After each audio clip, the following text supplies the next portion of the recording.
जय माता दी। मित्रों, आयुष ज्योतिष संस्थान में आपका स्वागत है। मित्रों, आज हम एक विशेष राजयोग के बारे में चर्चा करेंगे, जिसको हम लोग सिंहासन राजयोग के नाम से जानते हैं। मित्रों, ये सिंहासन राजयोग कुंडली में बनता कैसे है, इसका क्या प्रभाव होता है, इसी विषय पर चर्चा करेंगे। तो सिंहासन राजयोग मित्रों, जैसे कुंडली में 12 भाव होते हैं, 1 से लेकर के 12 भाव तक खाने होते हैं। उसमें कभी कभी आप लोगों ने सुना होगा, हम अपने ही वीडियो के दौरान ये कहते हैं कि कुंडली का 6, 8, 12 भाव ठीक नहीं होता है। लेकिन कभी कभी ऐसा होता है कि केंद्र या त्रिकोण में न बैठ करके ग्रह जो है, सभी ग्रह 2, 6, 8, 12 में बैठते हैं। और अगर वो मजबूत स्थिति में है, अंश में है, अच्छे अंश में है, तो कुंडली में सिंहासन राजयोग हो जाता है। और ये सिंहासन राजयोग बहुत ही अच्छा माना जाता है। तो आज हम इसी विषय पर बात करेंगे।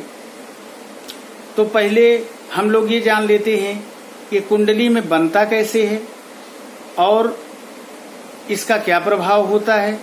तो इस बोर्ड के माध्यम से समझते हैं कि सिंहासन राजयोग कुंडली में कैसे बनता है।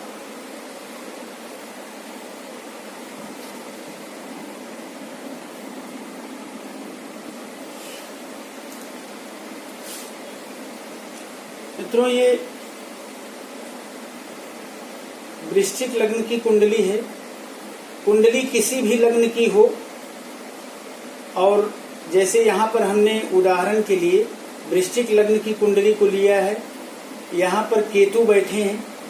अब इसमें 4 भाव ऐसे हैं कुंडली के, जहाँ पर ग्रह बैठ करके इस सिंहासन राजयोग का निर्माण करते हैं। ये है दूसरा भाव। उसके बाद कुंडली का 6वां भाव, फिर कुंडली का 8वां भाव और फिर कुंडली का 12वां भाव। अब यहाँ देखिए कि राहु और केतु जो है वो इसमें नहीं देखे जाते, वो कहीं भी बैठे हों। तो देखिए यहाँ पर 2, 6, 8 और 12, अगर इन भावों में अलग अलग ग्रह बैठ गए, सभी भावों में, इन मतलब 2 में, 6 में, 8 में और 12 में, तो इस सिंहासन राजयोग का निर्माण होता है। जैसे देखिए दूसरे भाव में धनु राशि में गुरु बैठे हैं। फिर आ जाते हैं 6वें भाव में, यहाँ पर मेष राशि में सूर्य, बुध और शुक्र बैठे हैं। फिर 8वें में देखिए मिथुन राशि में चंद्रमा बैठे हैं। उसके बाद फिर देखिए 12वें में मंगल के साथ शनि बैठे हैं तुला राशि में। तो मित्रों, यहाँ पर सिंहासन राजयोग का निर्माण हो गया। इसमें एक चीज और भी शामिल अगर हो जाए तो सोने पे सुहागा हो जाता है, और यह राजयोग और भी इसमें मजबूती आ जाती है। जैसे ये प्रथम भाव है, इसका स्वामी यानी लग्नेश, यहाँ पर 8 नंबर लिखा है, ये वृश्चिक राशि है, इसका स्वामी हो जाएगा मंगल। तो हम इस कुंडली में कहेंगे कि मंगल लग्नेश हो गया।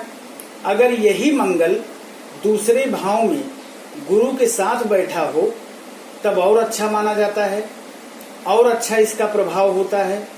तो ये केवल 4 घरों में बैठ करके ही ये राजयोग बनता है।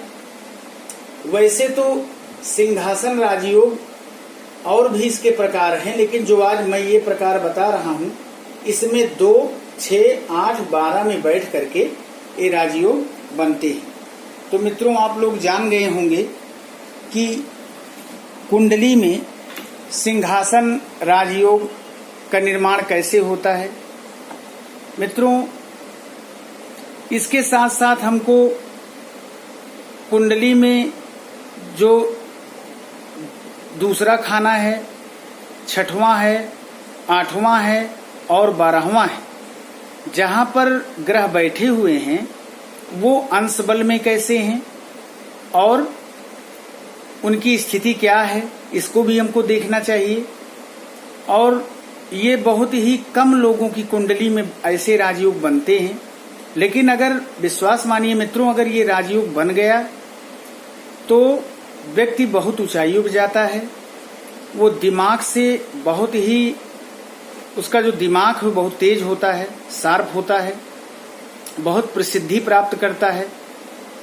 और ऐसे व्यक्ति यश मान प्रतिष्ठा, पद प्रतिष्ठा का लाभ उनको मिलता है। ऐसे व्यक्ति जो है ऊंचे ओहदे पर होते हैं, ऊंचे अधिकारी हो सकते हैं। या एमपी एमएलए की कुंडली में भी सिंहासन राजयोग देखे गए हैं। मित्रों, यह राजयोग अपने में अनूठा है और निश्चित तौर से अगर यह फल देने पर आए तो बहुत ही अच्छा फल देता है। मित्रों, सिंहासन राजयोग ये आप लोग अपनी भी कुंडली खोल के देख सकते हैं कि क्या आप लोगों की कुंडली में ये राजयोग बन रहा है या नहीं। अगर बन रहा है तो बड़ी अच्छी बात है, नहीं बन रहा है कोई बात नहीं। और भी राजयोग होते हैं। आज स्पेशली मैंने सिंहासन राजयोग के बारे में हमने चर्चा की। और इस राजयोग में एक चीज मैंने और बताया भी आप लोगों को कि अगर प्रथम भाव का स्वामी यानी लग्नेश अगर दूसरे घर में बैठ गया, दूसरे घर में बैठा और छठे घर में, आठवें घर में, 12वें घर में सभी ग्रह बैठ गए हैं तो इस राजयोग का निर्माण होता है। मित्रों, इस राजयोग में एक शर्त है, कुंडली के केंद्र और त्रिकोण में ग्रह नहीं होने चाहिए। केवल दूसरे भाव में, छठे में, 8वें में और 12वें में भी होने चाहिए, तभी ये राजयोग का निर्माण होता है। और ऐसे व्यक्ति जो है समाज में बहुत ख्याति प्राप्त करते हैं, बहुत ऊंचाइयों पर जाते हैं।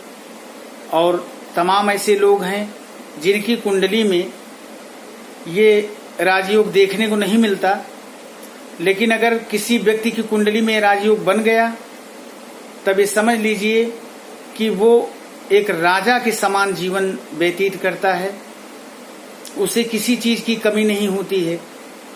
और तमाम आपने देखा होगा कि कुछ लोग बहुत ही निचले स्तर पर रहते हैं, वो जनरल स्टोर या उनकी अपनी खुद की कोई छोटा सा बिजनेस है, या वो कहीं किसी के अंडर में काम कर रहे हैं, प्राइवेट किसी फैक्ट्री में काम कर रहे हैं। अचानक वो कुछ ऐसा हुआ उनके साथ कि वो बहुत ऊंचाई पर चले गए या प्रधान हो गए या एमएलए हो गए। तो ऐसा इसी राजयोग की वजह से होता है। या कोई और हो सकता है कि उनकी कुंडली में ये राजयोग ना होकर के कोई और राजयोग बना, तो इन सब का प्रभाव पड़ता है और ये बहुत अच्छा माना जाता है। तो आशा करते हैं कि आज का यह वीडियो आपको पसंद आया होगा। तो हमारे इस वीडियो को सब्सक्राइब करें, लाइक करें और शेयर करें। धन्यवाद। जय माता दी।